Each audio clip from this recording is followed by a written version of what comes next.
Siklus aset tetap kurang lebih sebagai berikut: masa perolehan, masa penggunaan, dan masa penghentian. Untuk masa perolehan dan masa penggunaan sudah saya bahas di part 1 dan part 2. Nah, di part 3 ini saya akan fokus membahas masa penghentian. Simak terus video ini sampai selesai.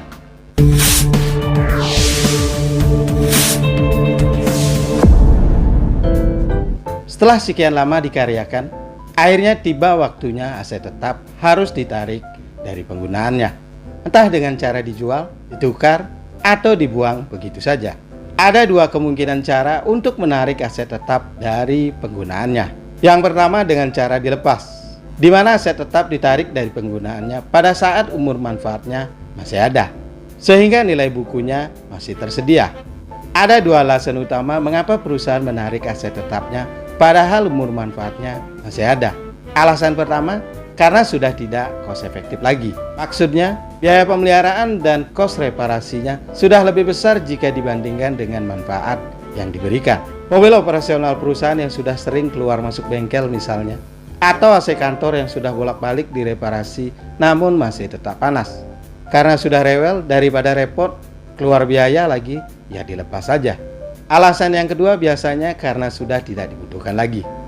Alasan ini lumrah terjadi pada mesin atau peralatan produksi, entah karena sudah ketinggalan teknologi atau karena produk yang dijual sudah tidak laku lagi di pasaran, sehingga daripada tetap memelihara sementara nilainya terus menyusut, lebih baik jika dijual saja. Ini pertimbangan yang logis. Pelepasan aset tetap bisa terjadi dengan dua cara. Yang pertama dijual, yang kedua ditukar. Selain pelepasan, aset tetap bisa jadi ditarik dari penggunaannya dengan cara dibuang. Hal ini terjadi biasanya pada saat aset tetap sudah tidak berfungsi sama sekali. Dan biasanya umur manfaatnya juga sudah habis. Nah, bagaimana perlakuan akuntansi untuk aset tetap yang dijual, ditukar, dan dibuang? Langsung saja dengan topik yang pertama, aset tetap yang dijual. Daripada jadi rongsokan dan dibuang begitu saja, sudah tidak dapat uang, membuangnya juga pusing, lebih baik dijual saja pada saat masih layak pakai. Nah, inilah alasan utama mengapa perusahaan cenderung menjual aset tetapnya sementara nilai bukunya masih ada. Nah, bagaimana perlakuan akuntansi untuk aset tetap yang dijual? Penjualan diakui saat aset tetap diserahkan sebesar nilai yang disepakati setelah dikurangi biaya yang timbul seperti komisi penjualan misalnya jika lewat perantara. Aset tetap dihapus dari buku perusahaan dengan cara mengkredit nilai buku aset tetap dan mendebit akumulasi penyusutan. Selisih antara kas diterima dengan nilai buku aset diakui sebagai laba jika selisih lebih dan dicatat di sisi kredit. Sementara rugi diakui jika selisih kurang dan dicatat di sisi debit. Laba atau rugi penjualan aset tetap disajikan pada pendapatan komprehensif lain, other comprehensive income, dalam kelompok ekuitas pemilik. Nah, sebagai contoh kasus, pada tanggal 30 Juni 2022, PT JAK menjual aset tetap berupa mobil operasional dengan harga yang disepakati sebesar 80 juta.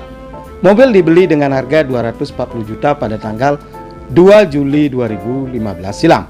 Umur manfaat mobil 8 tahun tanpa memperhitungkan nilai residu. Pertanyaannya, apakah penjualan aset tersebut menghasilkan laba atau rugi? Berapa laba atau ruginya? Dan terakhir, bagaimana cara menjurnalnya? Caranya gampang saja. Yang pertama, kita analisa dulu data transaksinya. Tanggal perolehan 2 Juli 2015, nilai perolehan 240 juta, umur manfaat 8 tahun, nilai residu 0, lamanya masa penggunaan 30 Juni 2022 dikurangi 2 Juli 2015 sama dengan 7 tahun. Jika menggunakan metode garis lurus, maka penyusutan per tahunnya sebagai berikut. Nilai perolehan dibagi umur manfaat sama dengan 240 juta dibagi 8, sama dengan 30 juta per tahun. Sehingga penyusutan per tahunnya sebesar 30 juta. Kemudian menghitung akumulasi penyusutan saat dilepas, yaitu tanggal 30 Juni 2022 sebagai berikut. Penyusutan per tahun kali masa penggunaan sama dengan 30 juta kali 7 sama dengan 210 juta. Sehingga akumulasi penyusutan sampai dengan tanggal pelepasan yakni 30 Juni 2022 sebesar 210 juta. Kemudian perhitungan nilai buku pada tanggal pelepasan sebagai berikut. Harga perolehan dikurangi akumulasi penyusutan sama dengan 240 juta dikurangi 210 juta sama dengan 30 juta. Dengan nilai penjualan sebesar 80 juta, maka PT JAK memperoleh laba 80 juta dikurangi nilai buku 30 juta sama dengan 50 juta. Adapun jurnal pengakuannya sebagai berikut. Debit kas sebesar 80 juta. Ini untuk menambah saldo kas di neraca atas kas yang diperoleh dari penjualan aset tetap. Kemudian debit akumulasi penyusutan sebesar 210 juta. Ini untuk menghapus akumulasi penyusutan mobil. Kredit aset tetap sebesar 240 juta. Ini untuk menghapus aset tetap mobil. Kredit laba pelepasan aset mobil sebesar 50 juta. Ini untuk mengakui laba pada pendapatan komprehensif lain di ekuitas pemilik. Kita lanjutkan dengan cara kedua, yakni pelepasan aset tetap dengan cara ditukar. Di samping dijual, aset tetap bisa juga dilepas dengan cara ditukar dengan aset tetap lain. Misalnya mobil bekas ditukar dengan mobil baru. Sebagai contoh kasus, setelah penggunaan 4 tahun, mobil operasional Direktur PT JAK dinilai sudah kurang layak dan perlu diganti. Dealer resmi brand yang sama menawarkan tukar tambah. Untuk memperoleh mobil baru seharga 1,6 miliar OTR, PT JAK menyerahkan mobil lamanya plus tambahan kas sebesar 1 miliar rupiah. Mobil lama PT JAK dahulu diperoleh dengan harga 1,5 miliar dan saat ini bernilai buku 750 juta.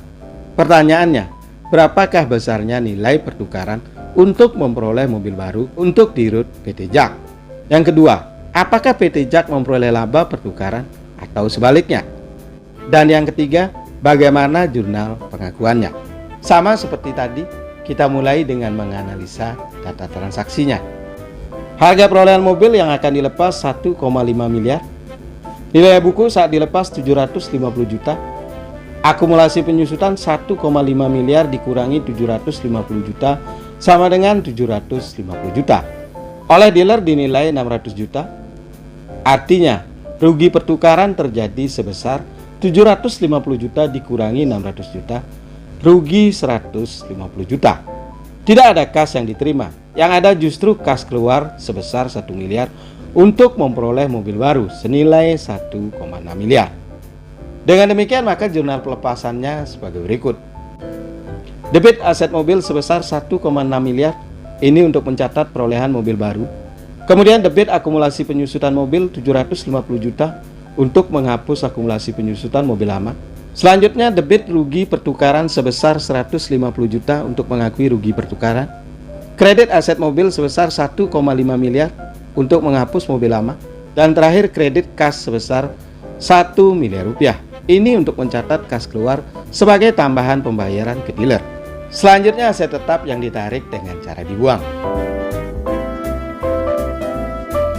Meskipun jarang terjadi, ada juga aset tetap yang ditarik dari penggunaannya dengan cara dibuang. Hal ini lumrah terjadi pada aset tetap yang rongsokannya sama sekali tidak laku dijual. Barang-barang elektronik yang sudah mati total misalnya, jarang bisa diperbaiki. Begitu juga rongsokannya sama sekali tidak laku. Nasib serupa juga terjadi pada aset tetap yang tidak bisa direstorasi lagi. Nah, bagaimana perlakuan akuntansinya? Tekniknya sederhana saja.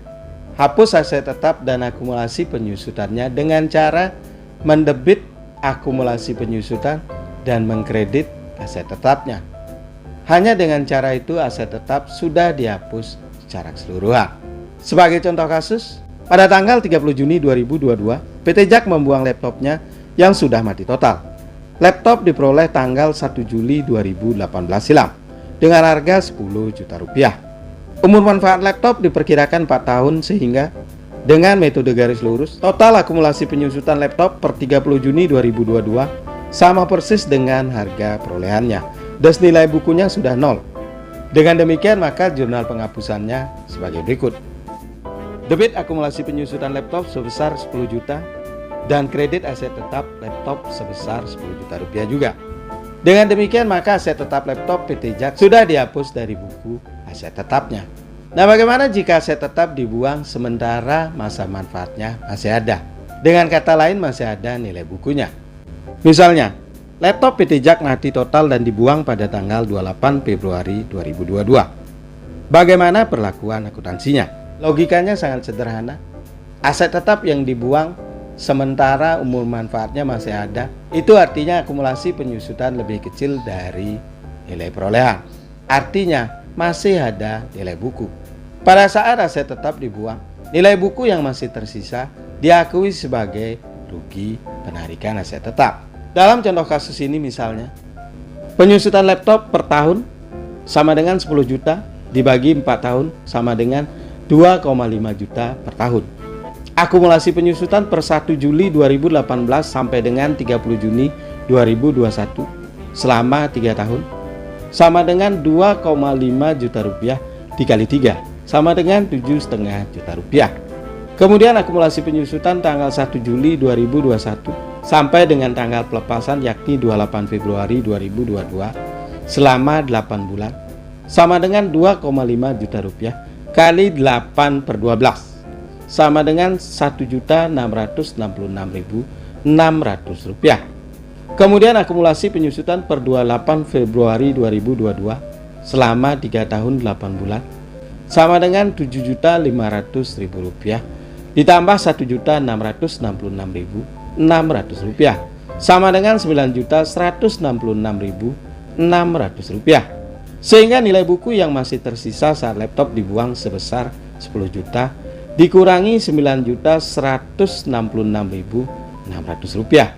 Sehingga nilai buku yang masih tersisa sebesar 833.400 rupiah. Ini artinya PT JAK mengalami kerugian dari penghentian penggunaan laptop sebesar 833.400 rupiah. Sedangkan jurnal pengakuannya sebagai berikut. Debit akumulasi penyusutan laptop sebesar 9.166.600 rupiah. Debit kerugian penghentian laptop sebesar 833.400 rupiah. Dan kredit aset tetap berupa laptop sebesar 10 juta rupiah. Untuk cara menghitung penyusutan dengan berbagai pilihan metode, saya sudah bahas di video ini. Silahkan disimak. Terima kasih sudah menonton. Silahkan di like jika Anda suka, di share jika dirasa bermanfaat. Bagi yang belum subscribe, silahkan di subscribe. Terima kasih, sampai jumpa.